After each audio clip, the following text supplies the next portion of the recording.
Chapter 33a, Dean from the Polish Church encounters surprises. The connection to the alchemists from the Caucasus comes to light, and the mysterious lady from Yerevan leaves shockwaves behind. The service was nearing its end.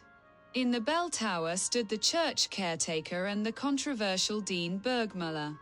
He had emigrated from Zakopane in southern Poland, but originally came from the Bavarian forest in the area around Lake Constance.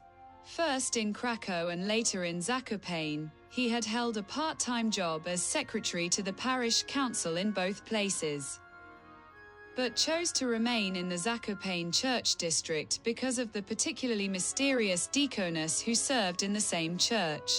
Dean Bergmüller struggled with the lusts of the flesh and sins, as he had been told that God had fashioned all human beings from childhood onwards, but that God placed responsibility for sin upon humanity itself. In cooperation with that sneak in the Garden of Eden, was accepted without critical objection.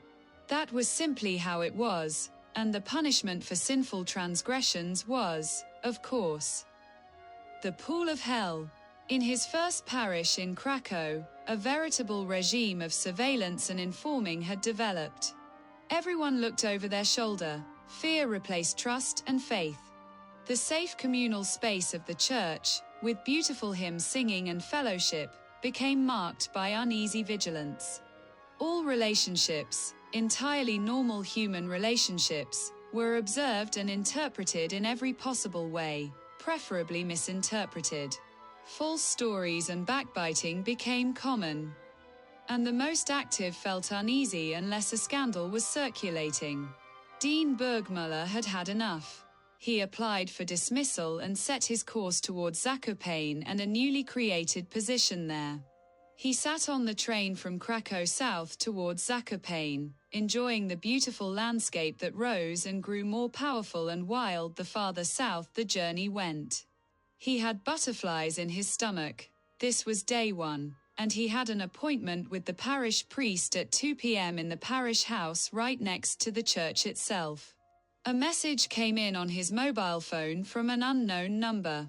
With a smiley face, it said he would be picked up at the station. The train arrived punctually at 1:20 p.m. and Bergmüller stepped out onto the platform.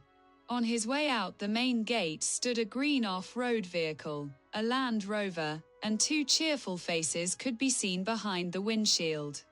They flashed the lights and waved from the windows. It was two happy women from the church office. They jumped out and helped him with his suitcase. Conversation flowed easily, and they arrived at the parish house well ahead of the scheduled meeting time with the parish priest. They sat down in the building's vestibule, and the small talk continued playfully easily. Especially with one of them. She had strong, clear eyes, a gentle, pleasant voice, and spoke somewhat haltingly, perhaps not ethnically one with the local population.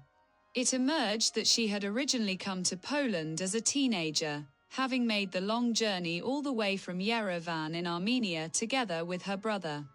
Bergmüller was on the verge of asking about the reason for such a major relocation. Why had they left their homeland? He did not get the chance to ask before the parish priest stood in the doorway and welcomed them. The entire day was filled with handshakes and pleasant social gatherings. Late in the evening, when he finally laid his head on the pillow, his mind was in turmoil. He was accustomed to meeting people. He was what one might call socially adept. He had a good feeling that he had been well liked and that his new colleagues looked forward to seeing him again. But one person had made a very special impression on him. He couldn't stop thinking about her strong, clear eyes. Not only the eyes, but her face. Her entire presence had been soul-stirring and imposing. Not imposing in size, she was relatively small, perhaps around 150 centimeters tall, but imposing as a person, in her personality. He tried to set the thoughts aside, but again and again he had to give up. Her gaze had taken hold of him. She looked at him from somewhere. Was he in the process of becoming obsessed? Her eyes and her gaze would not let go. Only with the help of a distraction did her eyes disappear. It took time before he finally fell asleep, but sure enough, she appeared in his dreams as well, especially during the last round of REM sleep in the early hours of the morning. A distinctly vivid dream, a lucid dream. Everything seemed real, and she came to him not only in her gaze, but with her whole being. She sat in the armchair by the window and spoke kindly to him. He had asked her why she had locked herself inside the rental apartment he had hired for 3 months. She had replied that it was absolutely necessary. Necessary. Why was that? But she did not answer further and disappeared. He woke up with a jolt, and quite bewildered, quickly made his way into the shower.